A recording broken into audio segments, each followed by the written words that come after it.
한국 전쟁 때 이렇게 전군 기자로 이렇게 전장의 곳곳을 누비며 그 퓰리처상까지 받았던 라이트 허긴스라는 기자가 있습니다.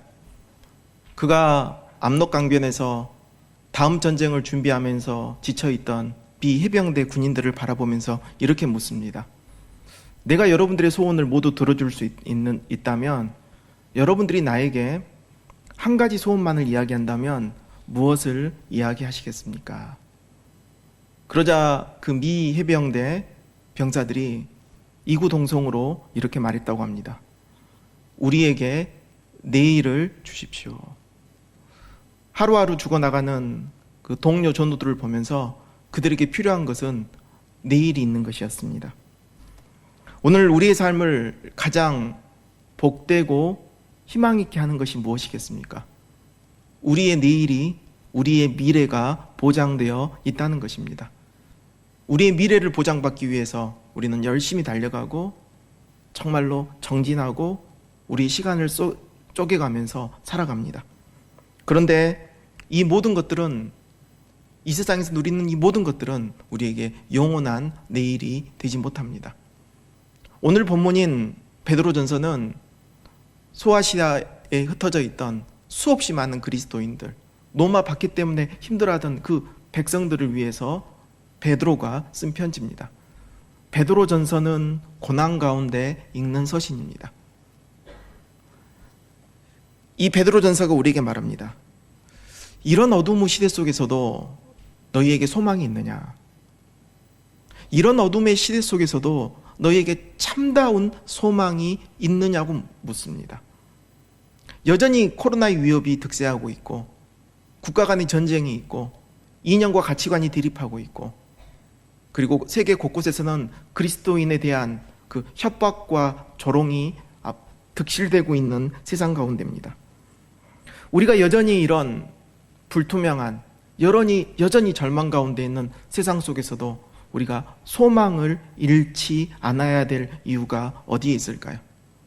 오늘 본문에서 우리가 이 가운데서도 소망을 붙들 수 있는 그 이유들을 찾아보고자 합니다.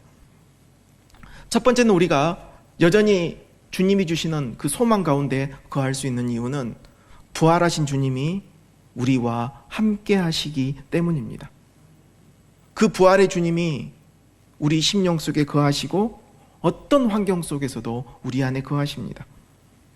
그리스도를 믿는다는 것은 십자가의 고난을 우리가 온몸에 입었다는 것을 의미합니다. 우리 안에는 십자가의 흔적이 있습니다.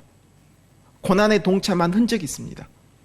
그래서 그 저주받은 십자가라고 할지라도 그 십자가가 우리에게 기쁨이 되는 이유는 그 십자가의 끝에서 우리를 기다리시고 안아주시고 맞아주실 바로 부활하신 주님이 계시기 때문입니다. 주 64년은 그리스도인들에게 잊을 수 없는 시기였습니다. 7월 19일 노마의 대화재가 일어나게 됩니다. 불이 삽시간에 노마를 덮였고 그리고 온갖 악성 루머가 떠돌아다니기 시작합니다. 네로가 술에 취해서 시흥을 돋우기 위해서 노마에 불을 질렀다는 그런 악성 루머였습니다. 네로는 백방으로 그 소문을 죽이려고 했지만 그게 잠잠해지지가 않습니다. 그래서 그가 생각해낸 희생양이 그리스도인들이었습니다. 로마 곧 모든 지역에서 그리스도인들을 잡으라는 체포 명령이 내려지고 수없이 많은 그리스도인들이 피비린내 나는 그런 죽음 가운데로 몰려집니다. 그때 살아남은 그리스도인들은 카타콤으로, 동굴로, 그리고 소아시아로 흩어지게 됩니다. 베드로전서는 이런 배경에서 쓰여진 성경입니다. 베드로는 그 우겨쌈을 당하고 아픔을 당하고 고난을 당하는 그 성도들, 그 신자들을 향해서 이렇게 말합니다. 부활하신 주님이 여러분과 함께 하십니다. 그 주님은 십자가에 달려 죽으셨지만 그 십자가에서 다시 살아나셔서 우리에게 부활의 참 소망이 되신다고 그는 말하고 있습니다. 우리의 신앙은 십자가에서 멈추지 않습니다. 우리의 신앙은 십자가를 지나 부활까지 이어집니다.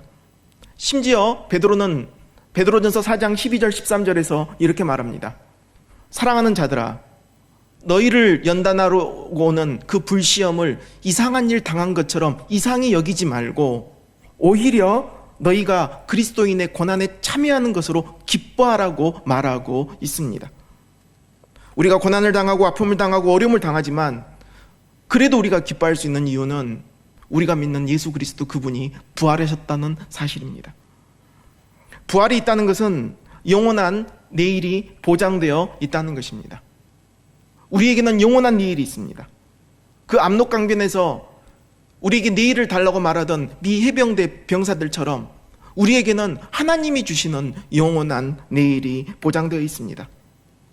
그래서 예수를 믿는다는 것은 어떤 고난도 통과할 수 있는 것이며 심지어는 죽음의 협박도 넉넉히 이길 수 있는 것입니다. 우리 주님은 십자가에서 죽으신 것으로 끝나시지 않았습니다.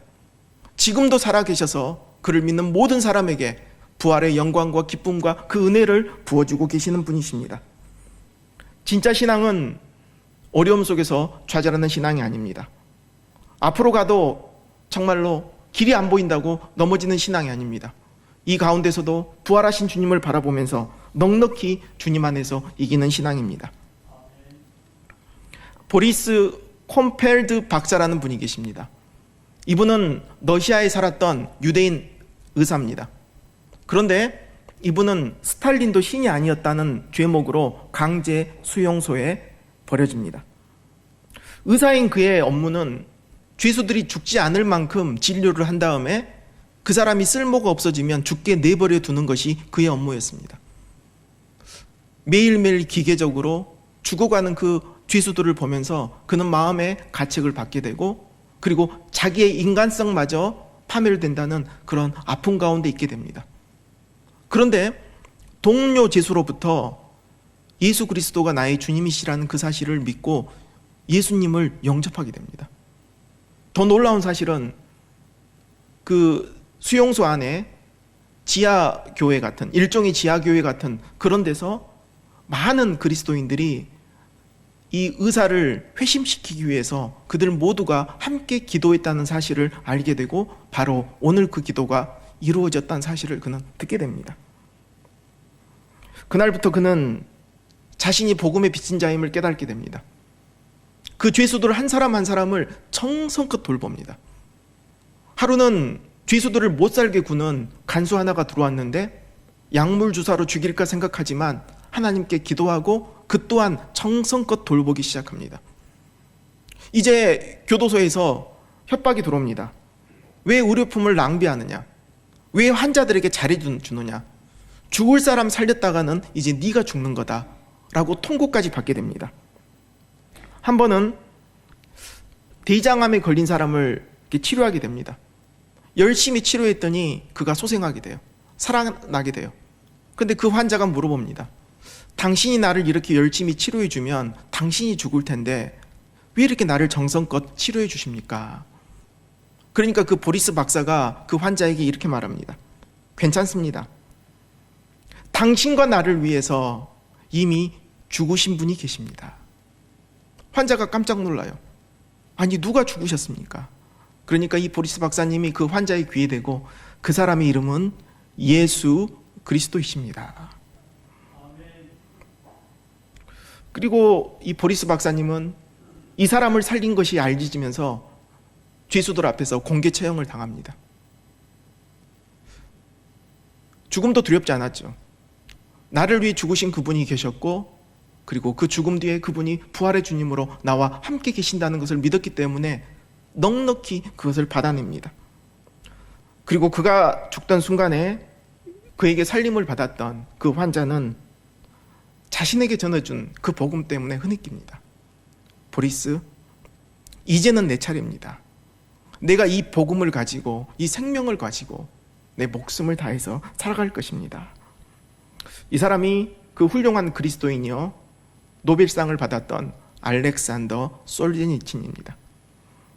오늘 예배전 찬양 가운데 마지막 찬양이 그 고용훈 씨가 지은 주님 다시 오실 때까지라는 찬양입니다. 가사가 어떤 가사가 있었습니까? 나는 이 길 끝에서 나는 주님을 뵈리라. 영광의 주님 나를 맞아주시리.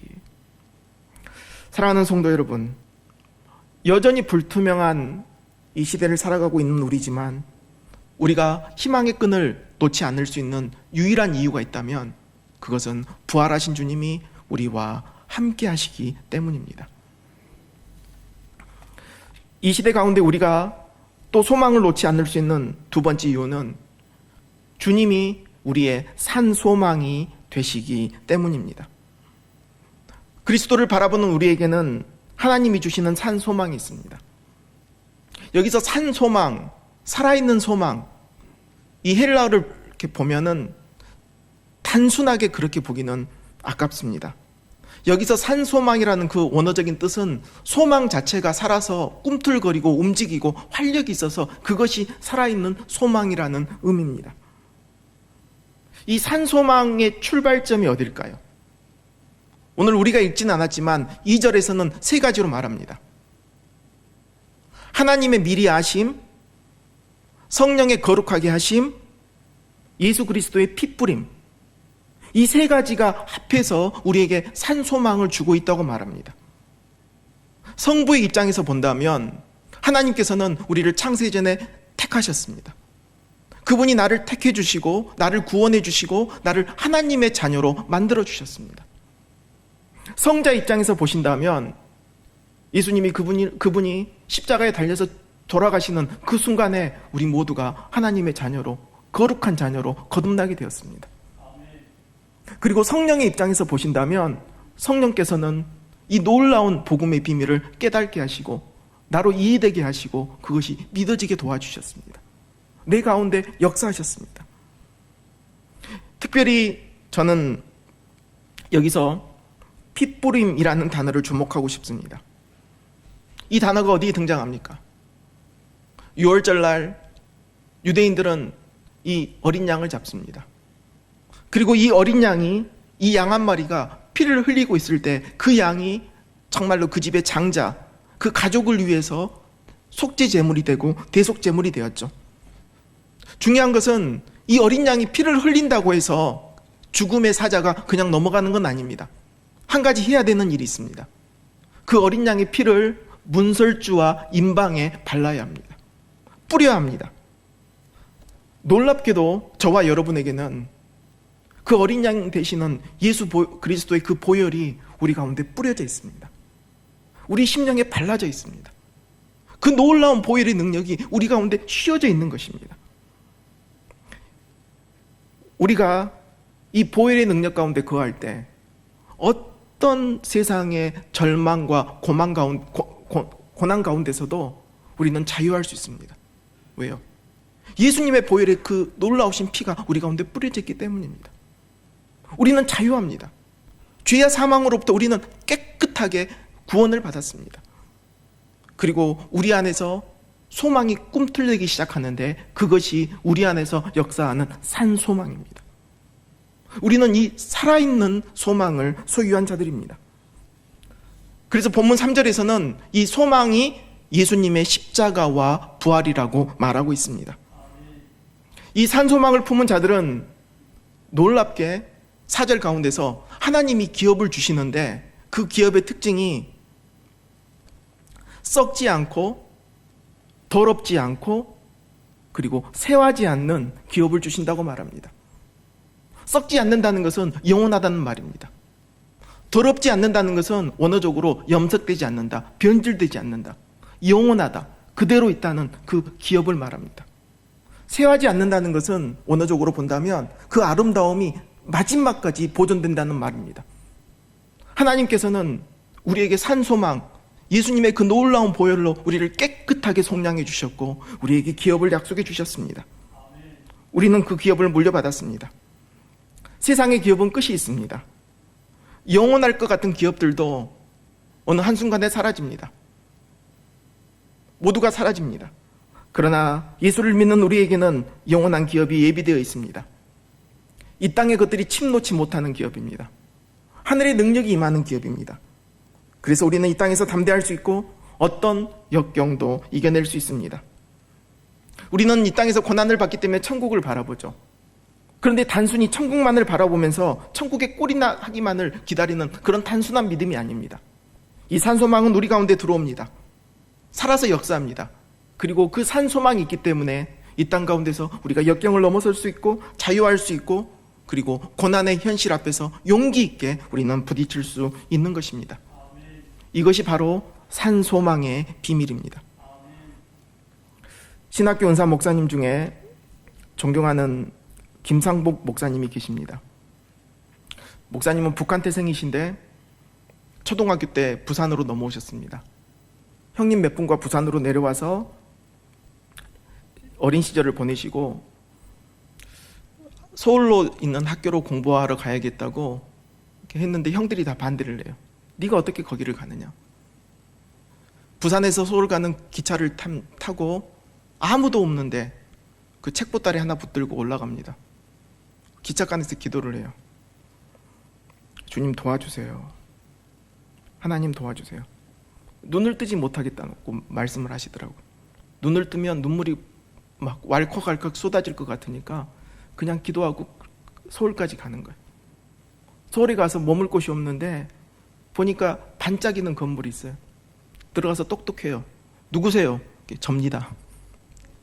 어느 대학생이 나와서 자초지정을 설명했더니 시험 칠 때까지 여기서 있어라. 거기 계셔. 또 시험을 봤는데 등록금을 내지 못해요. 하나님이 평강을 주셔요. 학교를 찾아가서 또 그 학비를 면제받습니다. 몇 해 전에 경복고등학교 총동창회장이 되셔서 학교를 방문하셨는데 그 잔디에 있던 교정에 있던 벤치를 잊지를 못하시더라고요. 60년 전에 자기가 이 자리에서 하나님 도와달라고 기도했었는데 그 벤치가 그대로 있는 거예요. 그 벤치에 앉아서 하나님께 기도하는 거예요. 하나님, 그러니까 하나님이 그런 음성을 주시더라는 것입니다.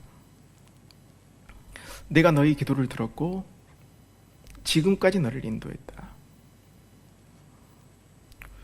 당시 목사님은 세상에서 무슨 소망이 있었겠습니까? 믿을 사람 아무도 없었어요. 엄마도 북한에 있었고 가족 아무도 없었어요. 형들만 몇 명 있었고 오직 예수님이 나의 산 소망이셨고 그 믿음 하나 붙들고 하나님이 거기까지 인도해 주셨습니다. 주님 도와주세요. 주님 도와주세요. 지금도 잊지 못하는 게 있습니다. 설교학 수업인데 다 발표를 하는데 제가 UC라 Y라 제일 끝에서 발표가 됐어요. 발표를 하는데 설교가 이렇다 저렇다 말을 안 하세요. 한 15분 정도 발표하는데 의자 뒤에 앉아서 목사님의 그 머리를 다리 사이로 파묻고 마지막까지 기도해 주셨어요. 학생들 한 명 한 명 다 기도해 주셨어요. 자기가 만났던 예수님, 자기가 그 순간에 만났던 예수님을 우리 제자들에게도 경험시켜 주고 싶으셨던 거예요.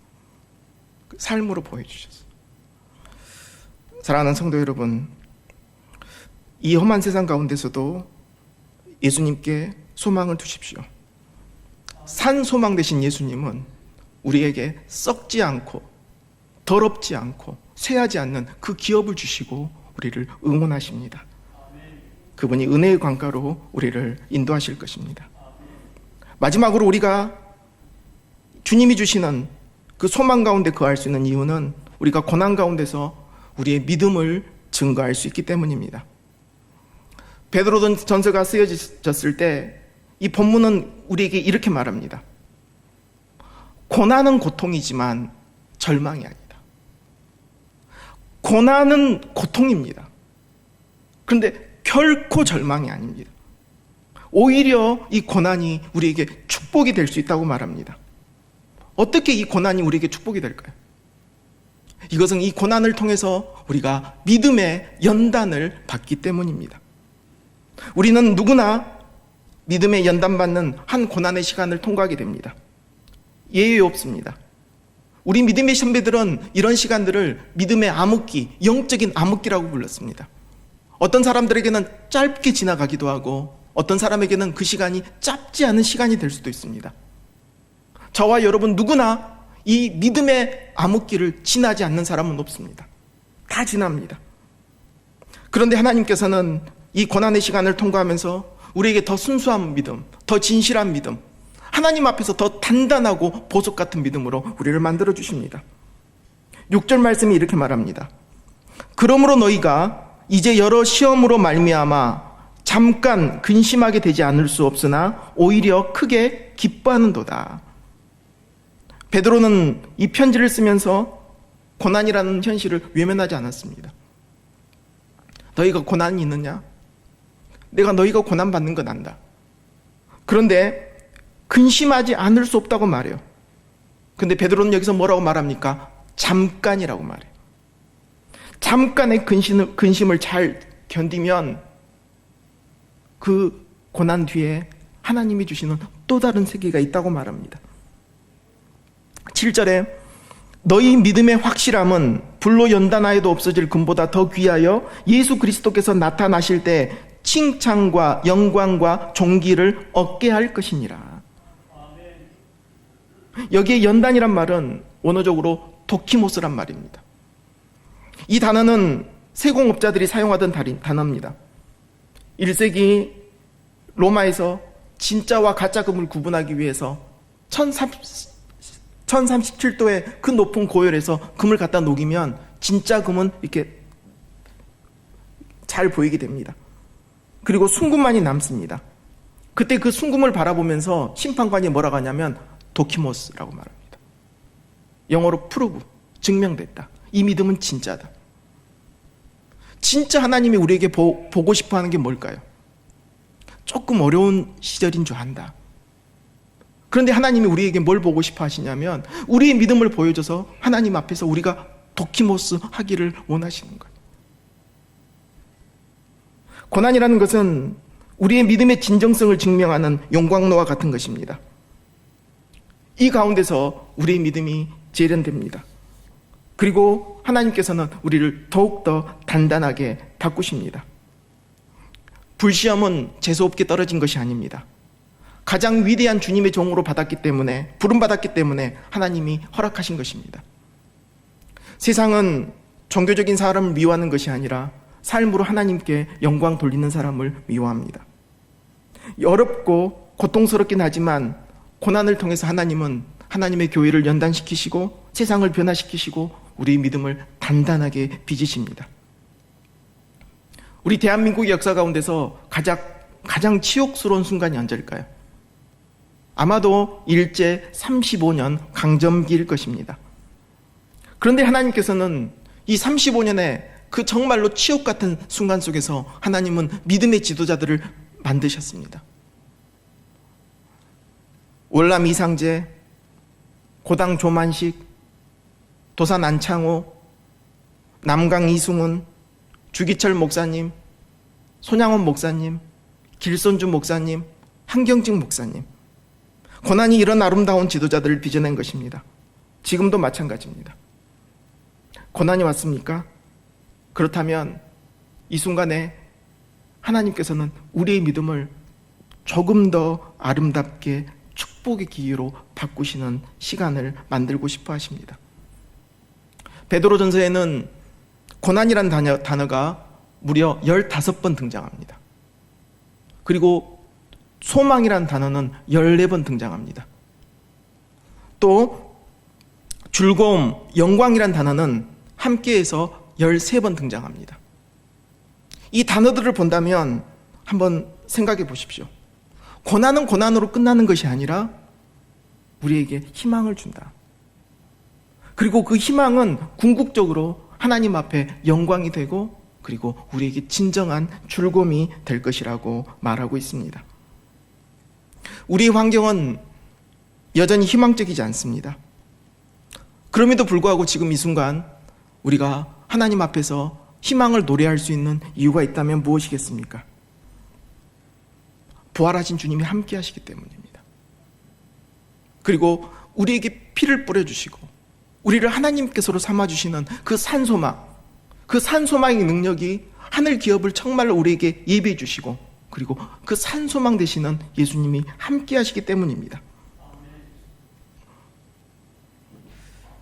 사랑하는 성도 여러분, 이 환난의 시간에 이 환난들을 믿음으로 잘 이겨내시고 하나님께 인정받는 거룩한 믿음 가운데서 소망의 끈을 놓지 않으시는 우리 귀한 믿음의 성도님들이 되시기를 주님의 이름으로 축원합니다. 기도하시겠습니다.